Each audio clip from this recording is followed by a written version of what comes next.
और last moment पे अभी आप कर क्या सकते हो उसके लिए दो चीज़ें जरूर बताऊंगा मैं। ओके, इसके बाद अब आते हैं हम सेफ स्कोर क्या रहने वाला है। जय हिंद एवरीवन, आई होप सभी अच्छे हो। And as you know, F CAT 2026 is just 2 days away, ठीक है ना।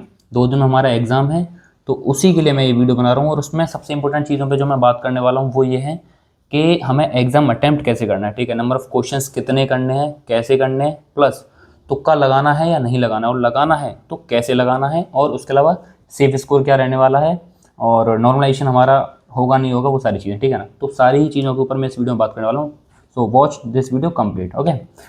तो स्टार्टिंग में, हाँ, इससे पहले one more thing, subscribe the channel. And हाँ, अगर आप सीडीएस के लिए भी जा रहे हो, सीडीएस के लिए प्रेप कर रहे हो, तो मेरा टेलीग्राम चैनल है। यहाँ पे आप जैसे ही बहुत सारे लोग हैं जो ऑलरेडी क्विज प्रैक्टिस करते हैं, न्यूज़पेपर मैं प्रोवाइड करता हूँ वहाँ पे, और जो भी आपके डाउट्स क्वेरीज होते हैं वो सारी चीज़ें मैं वहाँ पे देखता हूँ, ठीक है, उसके ऊपर बात करता हूँ। So join the Telegram, okay.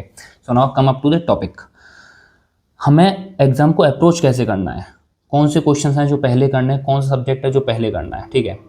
Time management एक बहुत बड़ा इशू होता है इस एग्जाम में, उसके ऊपर भी जो भी सब्जेक्ट बेस्ट है सबसे पहले हमें वो सब्जेक्ट उठाना है। जैसे मेरा इंग्लिश है तो मैं सबसे पहले इंग्लिश को उठाऊंगा। क्यों उठाऊंगा?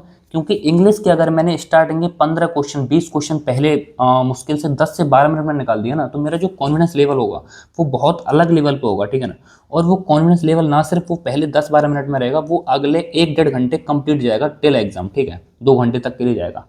और वहाँ पे अगर जो क्वेश्चन नहीं भी आते हैं ना, तो हमें कॉन्फिडेंस के थ्रू हम वो चीज़ें कर पाते हैं। ये चीज़ आपको समझने की नीड है बहुत अच्छे से।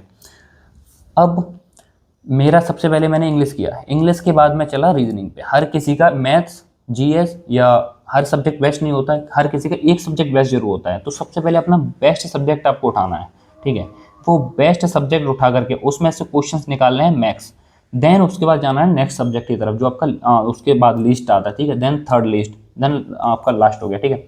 और सपोज करो आप मैथ्स कर रहे हो, मैथ्स में अगर आपसे कोई क्वेश्चन नहीं बन रहा है, मैं आपसे बस एक ही बात बोलूंगा, move on to the next one. क्योंकि इतना टाइम आपके पास नहीं है कि उस एक क्वेश्चन में आप लगे रहो और बस पेन घुमाते रहो रफ कॉपी पे कि ये हो सकता है, ये हो सकता है, वो हो सकता है। नहीं, इतना टाइम आपके पास नहीं है कि वो चीज़ करो। तो नेक्स्ट क्वेश्चन करना है, देन बाद में उस क्वेश्चन के लिए आप आ सकते हो। क्योंकि एग्जाम देखो क्या होता है, एग्जाम होता है 3 राउंड्स में। सबसे पहला राउंड कि आपको एक बार में जितने भी क्वेश्चन आ रहे हैं आप वो लाइन से कर लो, बस जो नहीं आ रहा सीधा छोड़ दो, करना ही नहीं है, ठीक है। एक बार में जितने भी क्वेश्चन आ रहे हैं आपके सब्जेक्ट के हिसाब से करते जाओ करते जाओ करते जाओ। देन सेकंड राउंड में क्या होगा कि जब फर्स्ट राउंड में आप करके गए ना कुछ क्वेश्चन, तो मोस्टली क्वेश्चन ऐसे होते हैं उसमें कि आप 2 क्वेश्चन तक एलिमिनेट कर पाओगे, तो उस क्वेश्चन को देखो। देन आना है आपको थर्ड राउंड में। थर्ड राउंड में अब आपको क्या करना है, जैसे कि जो मैंने बताया, तुक्के लगाने या नहीं लगाने, और लगाने हैं तो कैसे लगाने हैं।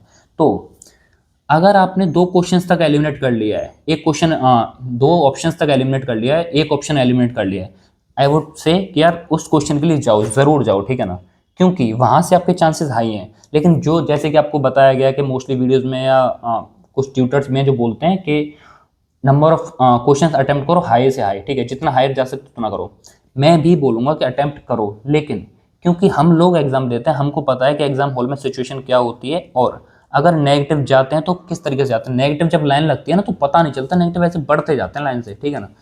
तो आंख बंद करके तुक्के नहीं लगाने हैं भाई मेरे, ठीक है। तुक्के वही लगाना जो आपको एटलीस्ट बता रहा हूं मैं, 1 से 2 क्वेश्चन, 1 से 2 ऑप्शन जो है आप एलिमिनेट कर पा रहे हो, तब जा करके उस ऑप्शन के लिए जाना कि हाँ चलो मैं इसमें ये कर देता हूँ गैस करके, ठीक है।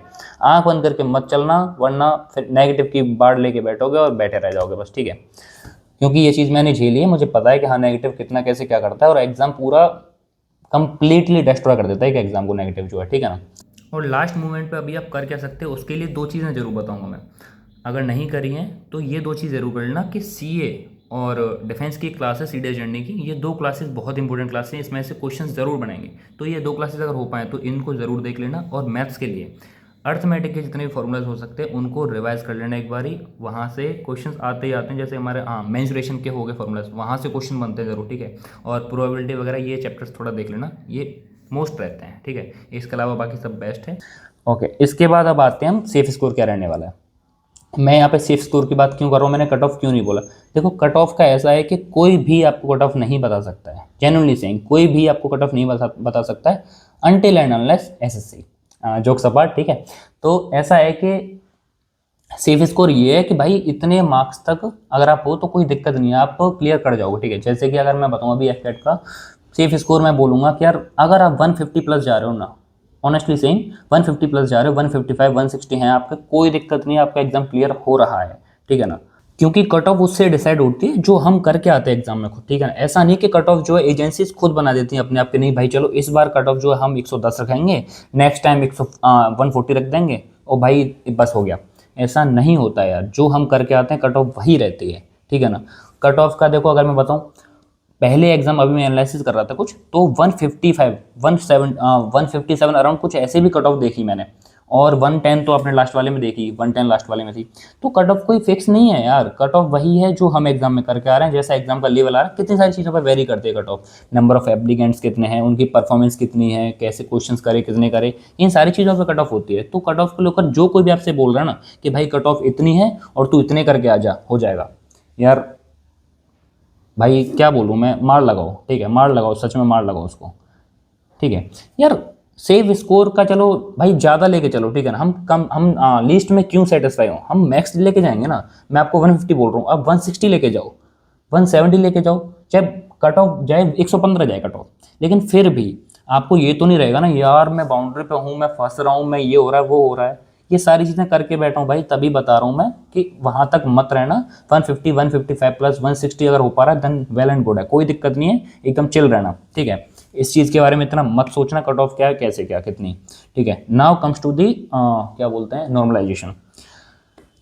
लास्ट इनटेक में नॉर्मलाइजेशन नहीं था क्योंकि एग्जाम जो हुआ था वो एक ही शिफ्ट में हुआ था, बट एज यू नो इस बार क्या हुआ है कि नंबर ऑफ एप्लीकेंट्स इंक्रीज हुए हैं। क्यों हुए हैं? क्योंकि जो क्राइटेरिया था, एलिजिबिलिटी क्राइटेरिया था, उसमें कुछ चेंजेस किए गए। ग्रेजुएशन एलिजिबिलिटी जो है उसमें कुछ चेंजेस किए गए हैं, जिसमें कि 60% जो है वो शायद हटा दिया है और उससे नीचे तक के भी अब एलिजिबल हो गए हैं, पहले ऐसा नहीं था, ठीक है।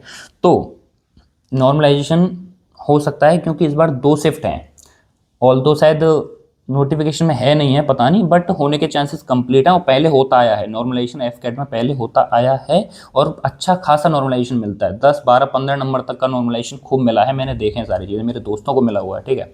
तो चांसेस बिल्कुल हैं, लेकिन पहले 2 दिन में भी होता था, ये भी चीज़ है। इस बार एक ही दिन में हो रहा है, लेकिन शिफ्ट 2 हैं बस। तो देखना होगा इस चीज़ पे कि क्या रहेगा, वो सारी चीज़ें एग्जाम के बाद देखी जाएंगी। लेकिन आपसे बस इतना ही है, या मेरे लिए भी सेम चीज़ नहीं कि हमें उस चीज़ पे ध्यान नहीं देना है, हमें बस अपना एग्जाम पे फोकस करना है और जो भी हमारे क्वेश्चंस हैं जितना हम कर सकते हैं बेस्ट उतना करके आना है, ठीक है ना। जो हम करेंगे कट ऑफ वही रहेगी, उसके अलावा कुछ अलग नहीं जाएगी। एंड नाउ अगर आपकी कोई भी क्वेरी है, सो मैंने टेलीग्राम आपको बता दिया, you can join there and subscribe the channel, and best wishes for the examination to you and to myself. Thank you.